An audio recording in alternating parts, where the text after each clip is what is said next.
Hello everybody, in this video we're going to be looking at some of the tools available from Bridge City Toolworks, because if you haven't come across these tools before, my god are you missing out. They are just so beautiful. Let's take a look, shall we?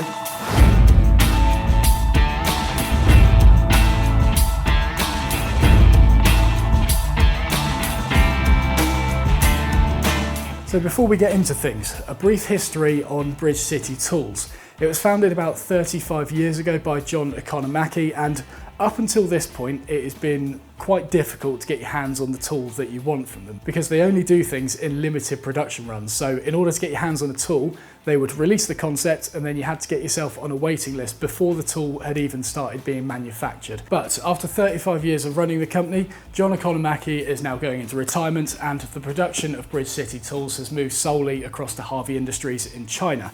Now, don't hear the word China and click away instantly, because the thing about Harvey Industries is they have produced tools and machines for loads of brands out there, including Bridge City themselves. So if you've bought a tool from Bridge City in the past, chances are that it was still produced by Harvey Industries, so you won't notice the difference if you come to buy one now. And on top of that, they have exceptional quality control, which in the case of the Bridge City tools, which are being produced there at the moment, it's being overseen by John Economaki himself. So rest assured, if you get your hands on one of these tools, it will be of exceptional quality. Now, if you're watching this on my channel, have a look in the description because I've put a chapter for each and every tool that I'm going to be talking about here. So if you have your eye on just one of them and you don't want to see me talk about the whole other range, have a look down there and it will shortcut you to the tool that you're interested in. So let's clear everything else on the table because we're going to be looking at the adjustable square to start with. So here we go. So these tools, they come in these beautifully foamed out cases to begin with, which to be honest, you kind of just don't want to throw away as it is because they're just so nicely fitted in there. And you also get a little warranty certificate, but you know, that can go away. You get a year's warranty with these tools, which covers against any manufacturing defects. Now let's have a look at the adjustable square.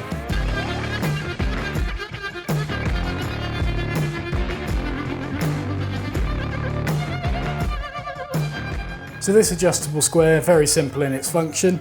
It's got a metric scale along here, which goes up to 610 millimeters, around about 24 inches. And it's got this lovely little cam lock here, which has a pretty solid lock on it as it is. Simply lift that up, and that'll unlock just one of these wings here. So one of them is able to pivot and the other one stays perfectly square. So what this means is you can angle one to say, I don't know, 30 degrees or so, lock it like that, and then you've got one that is perfectly square that you can slide up and down your work, and then if you need to do one at 30 degrees, flip it over and you've got it that way. Now, as I said, the lock on it is pretty solid, but it can be adjusted by this little Allen key here. But to be honest, as it comes out the box, it's pretty rigid as it is. It's also very nice and lightweight. This section here is anodized aluminium with this nice truss-like structure on it, which is a common theme among a lot of the Bridge City tools. Adds a lot of strength and looks pretty cool at the same time. And now this section here is the problem with a lot of squares, in that they also make this bit aluminium as well. So when it comes to putting a knife up against the side of it, you end up cutting into it and wrecking that edge. With these ones, this blade here is actually made of hardened stainless steel, so you can run a knife up and down this all day long and the knife is not going to cut into it and start mullering that edge, which is a really nice feature to have, because it's the reason why my David Barron square, which is all anodized aluminium, has kind of a chopped up edge on it. It's still nice and square, but the edge on it, it just doesn't feel as nice as it once did, and it has sort of a roughness to it. You're not going to get that with these. They are made to last. Now, in terms of the actual accuracy of the square section of this, let me just get it back to where it was. The accuracy of these over the entire length of the blade is down to 0.5 of a millimeter, which is very accurate over something this length. Furthermore, this section here that is able to angle, it is also slightly set back from the square surface below, which means that if you lock this angled section square on there, you're not going to have a hard time trying to get both of these ends perfectly flush with the square section below. Because it's set back from it, you have a little bit of tolerance there. So this is a very nice tool that could be used for a lot of measuring, marking and layout operations. However, you can make it a little bit more versatile by getting this little purple thingy, which effectively turns it into a marking gauge, which is the one thing that this thing is limited with. So this little purple thingy has two little magnets on the bottom. You simply pop that on the blade and it can slide up and down and be easily removed, yet it holds itself in place quite nicely. So on this, you've got graduations on one side and then you've got a little notch cut out on the opposite side here. So what you can do is pop the square on the edge of a workpiece like that. You can then pop your little cursor on there, line it up with the measurement that you want. So in this case, I don't know, 170 mil. And then you can pop your pen into that little mark there and simply run this up and down to be perfectly parallel with the edge that you're running up against. Now another thing to note here is that the blade on this square only has graduations on one side. So the advantage of putting this little cursor on it is you can line it up with the dimension you want on this side and then it transfers it across to the opposite side here, so you can actually use both sides of this blade in order to mark things out. So there we go, there is the adjustable square with the optional magnetic cursor on it, and another little feature, it's got a hole on the end of it so you can hang it up like that. There we go. The next tool we're going to look at are the tri-squares. Now among all of the Bridge City tools, these are probably my favourite. I don't know why, because they're probably the most simple, but I just think they look amazing. So have a look at these things.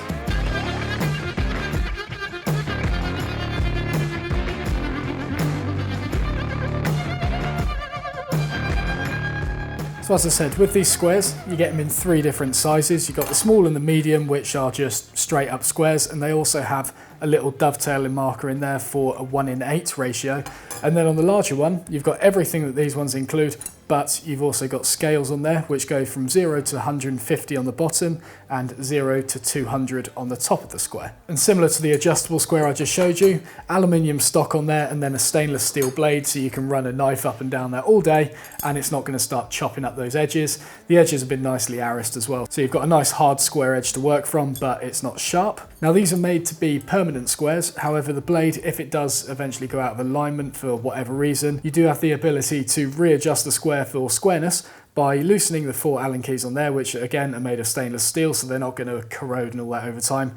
Nice and hard wearing. You can adjust those, get it square again, lock it down, and you are done. Now one of the things that confuses a lot of people about these squares is what this bit's for. To start with, the orange anodized aluminium bit in there rattles for some reason. It moves side to side. To be honest, I'm not entirely sure why that is either. I think it's just something to fiddle with and it adds a little bit of tactility. Is that a word? Tactility.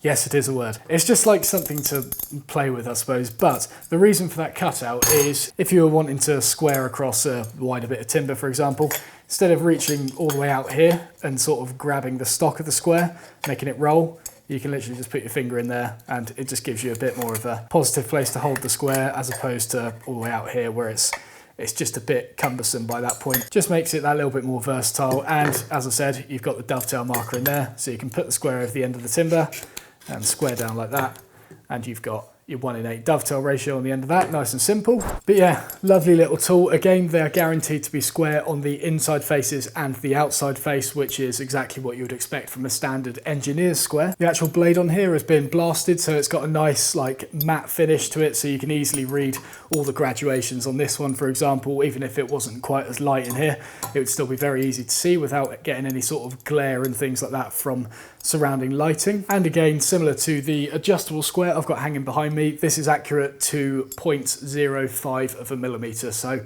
incredibly accurate. And of course, that's the accuracy out of the box. If you do want to try and get that last bit, God knows how, but you can still adjust it.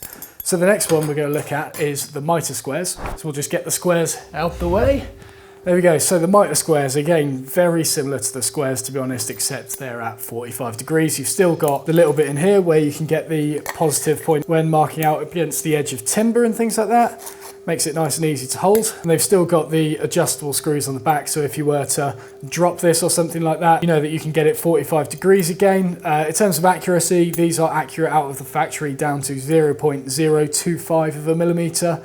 Incredibly accurate again, nice and lightweight, you know, yeah, they just feel really nice in your hands. So the next thing we're going to be looking at is the mini Mitre Square. Now, while this is a lovely little tool, to be brutally honest, I'm not particularly sold on it. What you've got is a 45 degree anodized aluminium square, so perfect 90 degrees along this edge here and then 45 degrees along this face.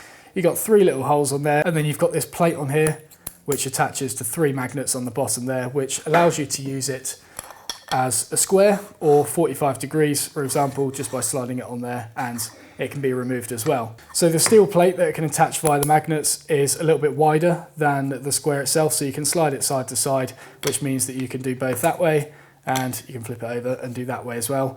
My only gripe with this is that the magnets aren't really that strong. They've got a bit of grab to them, and perfectly fine if you like hold the square in place, but if you have too much pressure pushing away, it can quite easily detach from those magnets. So yeah, not entirely sure on its use as a square. I think if you were going to use this as a square, it would be pretty pointless. You might as well just get yourself an actual square for that job. I would say that the main use for something like this would be for setting up small machines. Say if you had a tiny bandsaw, or if you had a scroll saw, for example, and you wanted to make sure that the blade was a perfect 90 degrees to the bed. Something like this, you'd easily be able to fit that between the guard at the top of the cutter and the flat bed below, so you could easily check if it's square. And similarly, if you tilted those beds 45 degrees, you'd be able to check it against this side of the blade as well. Because even on a very small engineer's square, it's still quite a lot longer, and trying to fit this between a bed and a blade guide might be too big in some cases. And one thing to note about this is that it is all made of anodized aluminium, as opposed to the blades on the squares that I showed you previously. So using this as a square and then running a knife up against the edge of this, it would end up cutting into that edge and ruin it a bit. So there we go, that is the mini Mitre Square. Do you need it? Yeah, maybe. It might have its uses here and there, like I said, in terms of machine setup and things like that, but otherwise it'd be one of those things that you need it when you need it, probably. So, while the Tri-Square is my favourite Bridge City tool, I've saved the coolest until last, which is what is in these 2 boxes here. Let's take a closer look. Now what we have in here are the multi-tools. Primarily, I guess you could say that they are sliding bevels, but they've got all these different things on them, which just make them look absolutely great.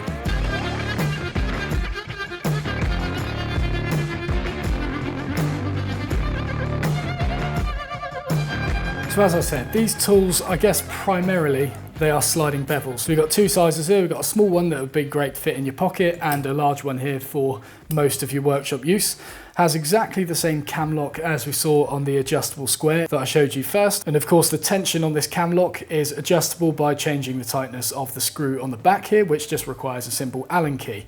Now this thing that I just folded out of the way is a 1-in-6 dovetail marker. And then we got another one here, which is a 1-in-8 dovetail marker. And then on the opposite side, we've got one here, which is a simple 90 degree. So you've got 2 dovetail markers in here, as well as a saddle square as well. So it makes it very versatile when marking things out, such as dovetails and finger joints, etc. Now in terms of the materials used here, pretty much, again, all anodized aluminium, including these squares and the dovetail markers that come down. So with these, you're not likely to be scoring around these with a knife, so that's not much of a problem. You're not going to dig into it. In most cases, when marking out dovetails, you do it with a pencil. However, the actual blade on the sliding bevel itself, that is made from the same stainless steel that we see on the Tri-Squares, the Mitre Squares and everything like that. So you can run a knife up against the edge of that. And I'm going to say it once again, it's just so nice to hold. You've just got all these little things on there that you can play with. It's very versatile, so you don't have to worry about trying to find your 1-in-6 marker or your 1-in-8 marker or your square.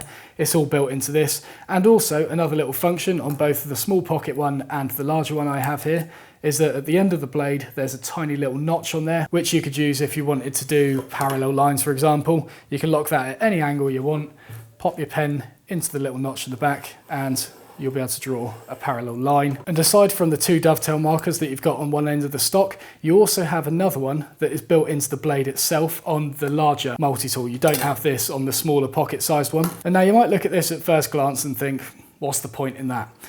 This comes into its own when you're marking dovetails on the edges of angled timber such as this, because all you got to do is match the sliding bevel to the angle of the timber, lock it down nice and securely, and then when you're marking them out, it means that the ratios here are still accurate in reference to the straight edges here. Whereas if you're trying to mark out a standard 1-in-8 ratio on a normal sliding bevel, such as this one, you see that despite locking a 1-in-8 ratio on there, if you put it on the timber, it's way too steep in some cases, and in other cases, look, you see it's just completely off. Yes, you're marking out dovetails correct in relation to this edge here, but you've got all the short grain going on here and you lose all the structural integrity of the dovetail. Being able to do it with something like this means that the dovetails are always in line with the grain like that. Very, very useful part of this tool because you can't achieve dovetails like that with standard dovetail markers or a sliding bevel, as I've just demonstrated. You need to have some sort of contraption like this, or have two settings on a sliding bevel. So you have one that is angled to match one of the ratios, and then you need a second one to match the other ratio like that, and then you've got to alternate between them to get the correct ratios. It just makes it a little bit more fiddly. Having something like that will make your job a lot easier. So after all that, the question you've got to ask yourself now is, do you actually need one of these Bridge City tools? Do you need all of them? Do you need just a small selection? And the answer to that is probably not in reality. The thing is, instead of these squares, you could use an engineer's square. Instead of the sliding bevels there, yes, you substitute some of the extra features that these have, but you could use a standard sliding bevel. You could use a normal wooden mitre square. You could use a pencil gauge or a panel gauge to replace a lot of the functions that this has. But when it comes down to the why you should own one of these tools, you could ask the same thing to people who own Ferraris. You could ask the same thing to the people who wear designer clothes all the time. It's about the actual experience of using it that makes them something worth buying. One of the things that I noticed when starting off woodworking, or a few years down the line, is that I'm due to be making all of these lovely things for clients, but then I'm still here in this dirty workshop. Why should I not be allowed to enjoy nice things along that process as well? So it's part of the reason why I buy Lie-Nielsen tools. Yes, it's a viable option for me because this is my career at the end of the day and it makes sense for me to buy things like that. But things like this, it's about the actual joy of using these tools and knowing that this has been created from someone's skill and passion in their craft, and having something like this in your hand is so much nicer, for me at least, than having something that's run off the mill, will get the job done down and dirty, and I guess is just a little treat to oneself. So if you're interested in getting any of these Bridge City tools, if you live in the UK, they're now available from Axminster Tools. They've just got them in stock, and if you pop into one of the stores, you'll see a nice display promotional end of all of them. Have a play, have a feel, and I guarantee you'll absolutely love them. And if you're in Europe or beyond, you can just as easily place orders online on the Axminster website and get these delivered to you. I'll put a link below showing you where you can buy all of these tools, and yeah, that's pretty much all I've got to say. Go treat yourself.